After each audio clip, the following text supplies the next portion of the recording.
Hello everyone, my name is ClickFlow, and we are back with another episode of the Minecraft Bedrock Thrive Guide. I hope you guys are having a good day. We are starting off here back at the little enchanting booth that we set up in the last episode. And as you can see, I've done a fair bit of off-camera enchanting to get my gear at least started enchanting. I've got a Silk Touch Unbreaking 3 Efficiency 4 pickaxe. Of course, our sword that had the Unbreaking 3, Sharpness 3, Looting 2, Fire Aspect, Knockback, so that one's good. My axe, I only got Sharpness 2 on it. I was pretty unlucky with that one. And same with my shovel, I only got Silk Touch. But I got Infinity on my bow, which is a fantastic enchantment. This means that I only have to have a few arrows. You only need one in your inventory, and the bow will produce infinite arrows, so you don't have to keep restocking. So that'll be super handy later on. For my boots, I got Protection 4 and Depth Strider 3. That's going to be extremely useful since we are on an island in the middle of the ocean, so I can swim around faster and more easily in water. Protection 4 and thorns on my diamond leggings. Unfortunately, I did get thorns, so we might have to swap that out in the fullness of time. But for right now, that's what we've got. For my diamond chestplate, I only got Protection 4, but with the combination of all those Protection 4, that's a lot of armor, so I'm pretty happy about that. And with my helmet, I got Respiration 3, Aqua Affinity 1, and Blast Protection 4, which is again going to be really good for our little island setup so far. One thing that I forgot to mention in the last episode was that using an anvil, we can name our tools and our armor pieces. So if you guys have any suggestions for names for our pickaxe, our sword, any of our tools and our armor pieces, why don't you leave a comment down below and let me know what you guys think our tools should be named. I'm really excited to see some of your suggestions and such, and we will continue upgrading our gear. But in this episode, since we've got all of this this upgrade to all of our tools and such, I don't want them to be breaking anytime soon. As you have noticed in the past, there's this little bar that shows up underneath the piece of armor or tool after it's been used for a little while, and that shows the durability of that tool or armor. And when that bar gets all the way down and it is fully depleted, then that tool or armor will break and will be rendered useless. There is ways to repair items. Say if we were to go in here and grab a single diamond, and in the anvil, if we put our tool that we wanted to repair and another piece of diamond, we could use some experience and some resources to repair that item. I'm not going to do that because there is a limit to how effective that method is. As you continue to repair your tools, it will become more and more expensive on your experience bar until eventually it is too expensive and the game will refuse to let you repair your tools. So we're not going to go that route. I want our tool repairing to be permanent. There is a special enchantment that is in the game called Mending that allows you to repair all of your tools as you gain experience. Basically, when you gain experience, that experience will go into repairing your tools instead of going into your experience bar, and that is the road that I want to take. Now, Mending, unfortunately, cannot be obtained from the enchanting table. It has to be obtained via external means, and that is going to mean we are going to have to find ourselves our first villager and begin trading with our with our villagers to get mending. And so I think in this episode we are going to go exploring further afield to find some villagers and then start getting mending onto our tools and such. That guy is trying to kill us. He's just standing right outside of our door. Oh, that's a little unsettling. That's okay. He will despawn in the fullness of time. Before we go on exploring, I did want to add this in to one of these episodes. We spawned like right over here. It was one of these blocks over here, and like literally less than 50 blocks away down over there is a shipwreck that has just been staring us in the face this entire time, and I want to go explore it. Shipwrecks spawn naturally in any ocean biome, and they will generally spawn on the ocean floor. Sometimes they can spawn still floating on the surface, but they will contain loot chests in them, which will contain a variety of things, a treasure map, and what I am after is a name tag. I'm hoping we will be lucky enough to get a name tag, because it will be a good idea once we have captured our villager and brought him back here for use, that we name tag the villager. Villagers don't despawn like animals and monsters naturally, but there are occasional glitches in the game where the villager can be deleted, and by name tagging the villager, that will remove that problem. So I'm going to go down there and see if we can get that loot chest. So since we have respiration on our helmet, we should be able to breathe long enough for we should be able to hold our breath long enough underwater for us to go get this loot. So here's our first little shipwreck here. I'm going to start clearing away some wood to see if we can't find it.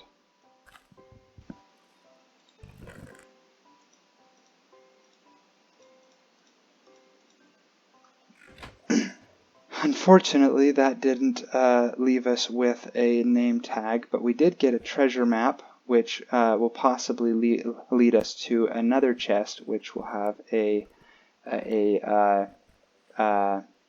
name tag in it. But if you noticed, right next to this, to the shipwreck, is an underwater ruins, and that will be, if we can take out some of these drowned, that will also possibly have some loot in it, and there it is.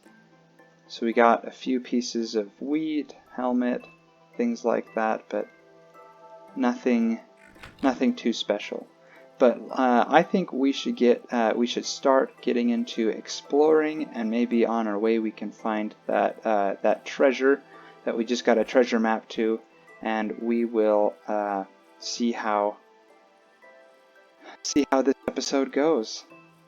Alrighty, so now we are back. We have our inventory a little bit cleared out, and I think we're going to open up this treasure map and look where we are. And it looks like the treasure is over on an island just over there, which is not too far away. I'm pretty happy about that, actually. So let's get in a little boat and follow this map. You can see the X mark on the map corner shows a little island, and that's not going to pinpoint an exact location, but it will get us a pretty close approximation to where we can start digging. So it looks like it's going to be right around here somewhere. So I'm going to take up my boat. I'm going to pull out my shovel and start going to town. 12 seconds later. Oh, and there it is our little treasure chest. Open this up, we can find a potion of regeneration, a music disc, that's exciting, some iron, few leggings, some leads, and a heart of the sea. So that's going to be useful. Unfortunately, we still didn't find a name tag, but no worries, we will find one in the fullness of time. This heart of the sea, if you surround that by nautilus shells in a crafting table, you can make a conduit which will provide us with a number of effects which we can use to do a lot of construction and work underwater, which is going to be super beneficial and super helpful. The main effects being night vision and water breathing, so if we set that up, we will be able to work underwater indefinitely. We will continue on our search for a village, and that will be a good thing. A good tip and a good idea for when you're out exploring away from your base. At least I like to do this. It makes me feel a little bit better, is to always carry a bed with you. That way, when night falls, you can just hop into a bed and skip the night, and that way you don't have to worry about any monsters or anything while you're out exploring that can ruin. That could possibly ruin your day. Also, when you're out exploring for villages, there are specific biomes in which villages can spawn, namely plains, desert, savanna, and I believe tundra. So we need to make sure we are looking in those kinds of biomes. Of course, they're not going to spawn in the middle of the ocean. So I think I'm just going to pick one of the cardinal directions and just travel until we find one. And I think I'll pick south. Why not?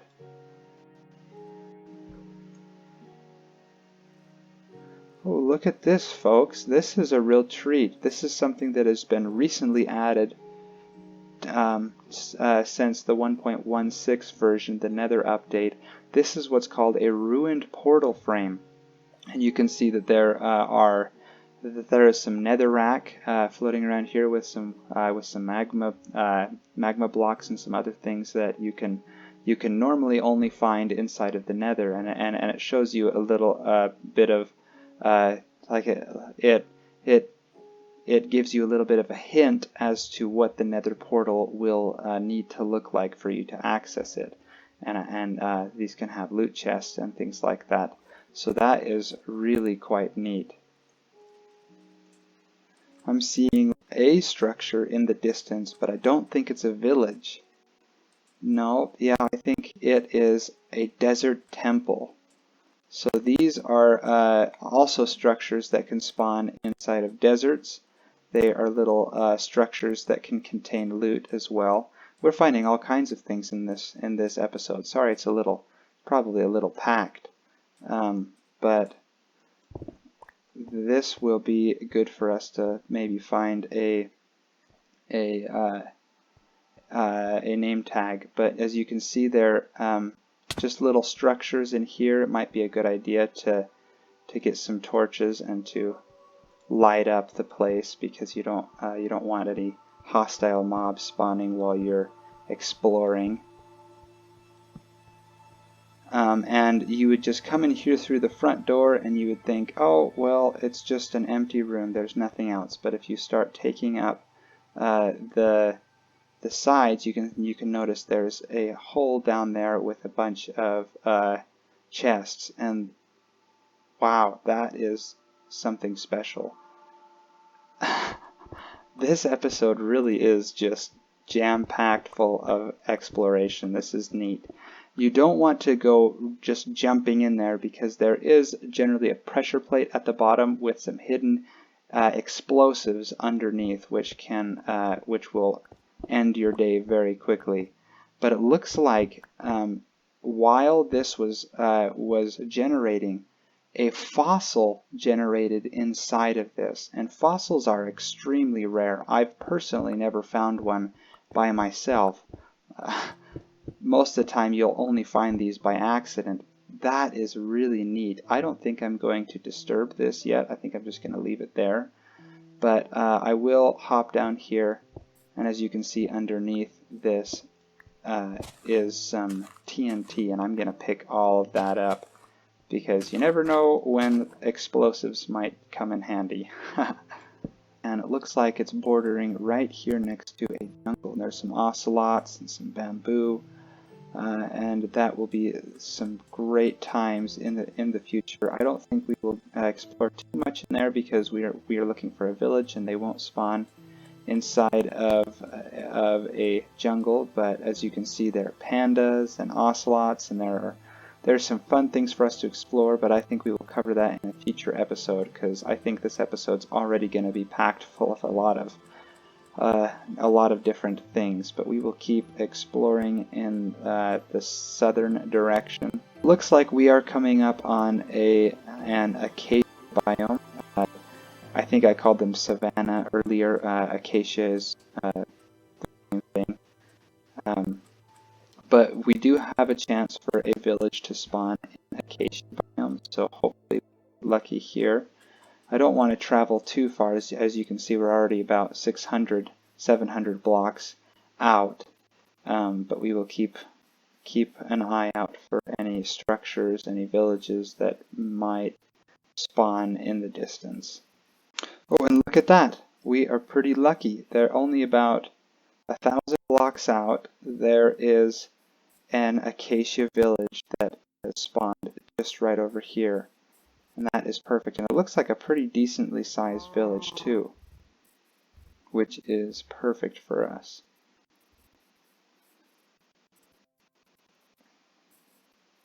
And there are a ton of mechanics surrounding villagers and villages that we will explain in further episodes, but I think in this episode we will just be satisfied with capturing ourselves a villager and taking him home to our little base.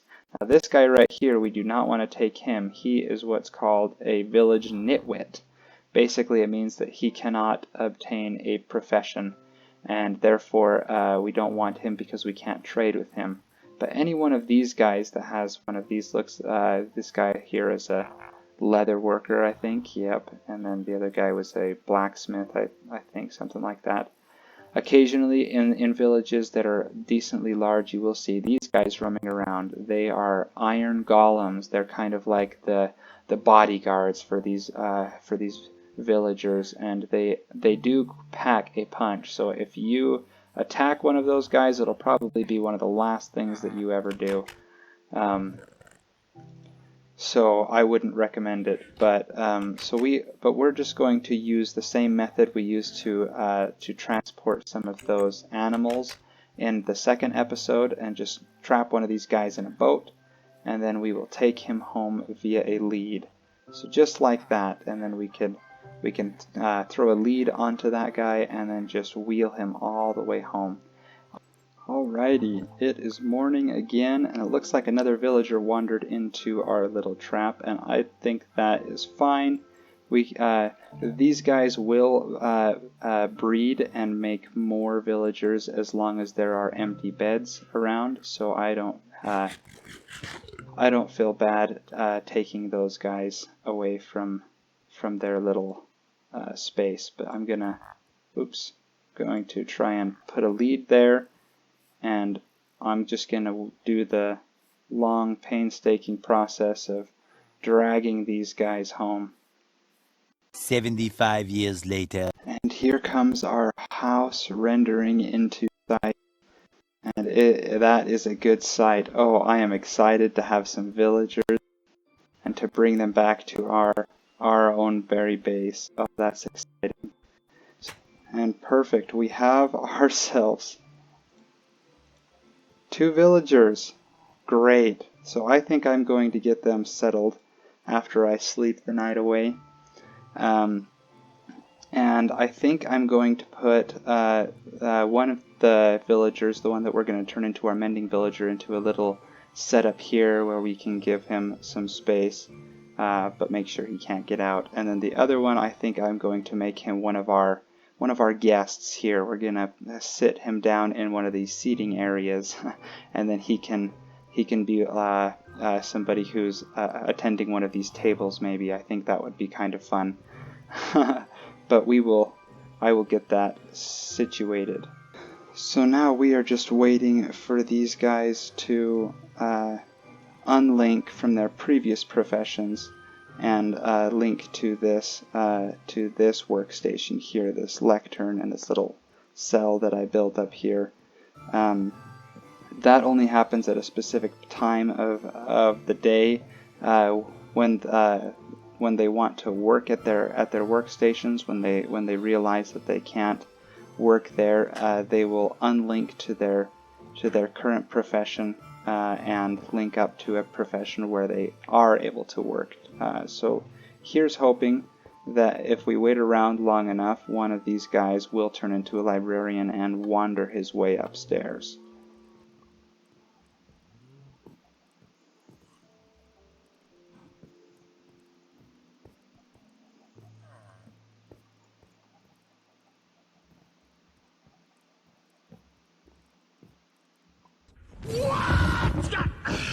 Okay, fine, I'm cool, I'm fine. Come on, guy, work with me. Work with me here.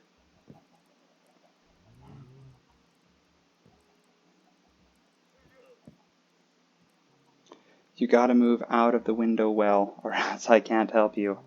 Where are you going? These guys are like chickens, they are. I don't know where he's pathfinding to.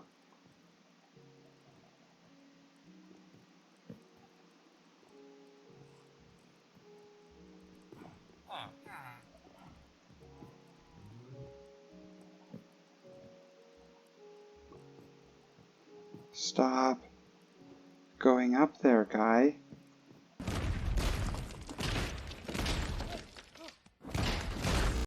What are you guys doing, playing on top of my rafters here?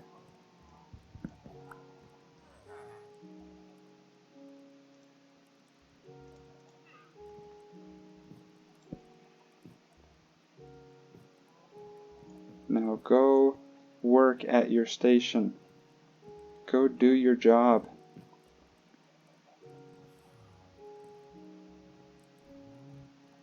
Thank you. That is interesting. Both of these guys hooked up, linked to this same lectern, which that is not supposed to happen, but oh well. So as you can see, we place down our lectern, and the enchantment that we're getting from this guy is not mending. So the first thing we need to do is not trade with either of these guys, because if you trade with them, then they will lock their trades. But if you break it and then place it back down again, then their enchantments will re-roll.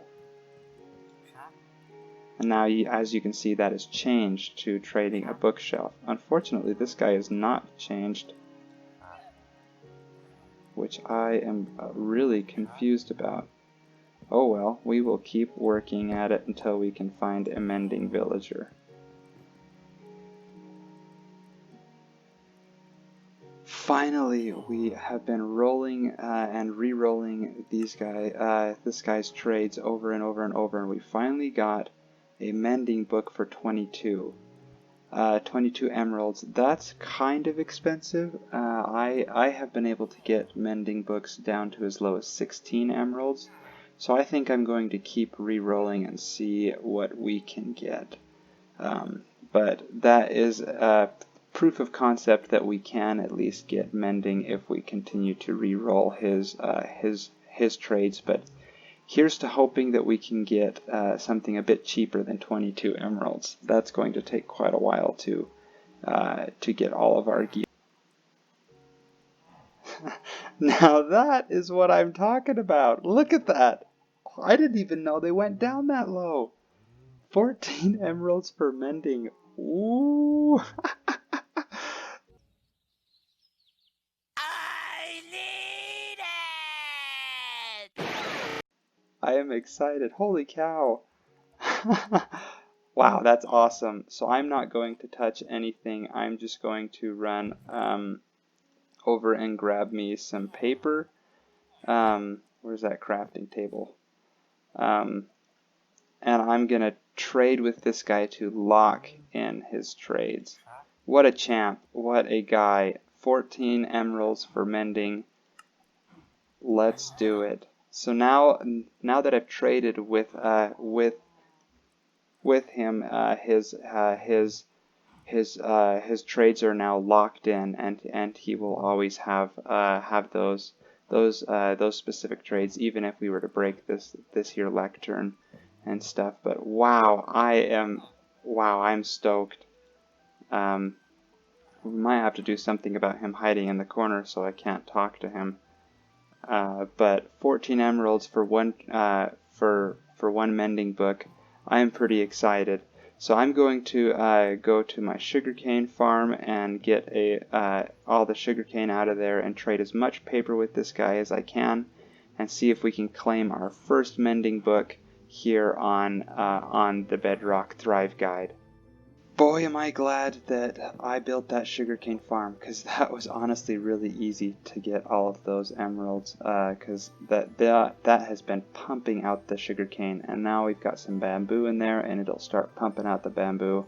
I'm really excited about that, but what I'm even more excited about is this mending trade. Look, we finally have enough emeralds and books to get our first mending book. So I'm going to trade that, and look at that. We have our first mending book. Oh, and this guy will sell us glass too next. Oh, how awesome. And power 4, not bad. This guy is a real champ. I am super happy for him. Why don't you guys suggest a name for this guy too in the comments? I'll do a little bit of off-camera exploring, trying to find some name tags and some other shipwrecks and things around. I'm really excited about that, and I'm going to apply that to our pickaxe right now by putting that in there and that. It's going to cost us 3 experience, and then we have our first mending tool. I think that will do it for this episode of the Minecraft Bedrock Thrive Guide. I hope you guys enjoyed this look at exploring and desert temples and shipwrecks, and especially getting our first mending books. If you guys enjoyed the video, why don't you smash that like button? And if you loved the video, why don't you subscribe for some more content and more Bedrock Thrive Guide. I hope you guys have a fantastic day, and I will see you guys later. Bye for now.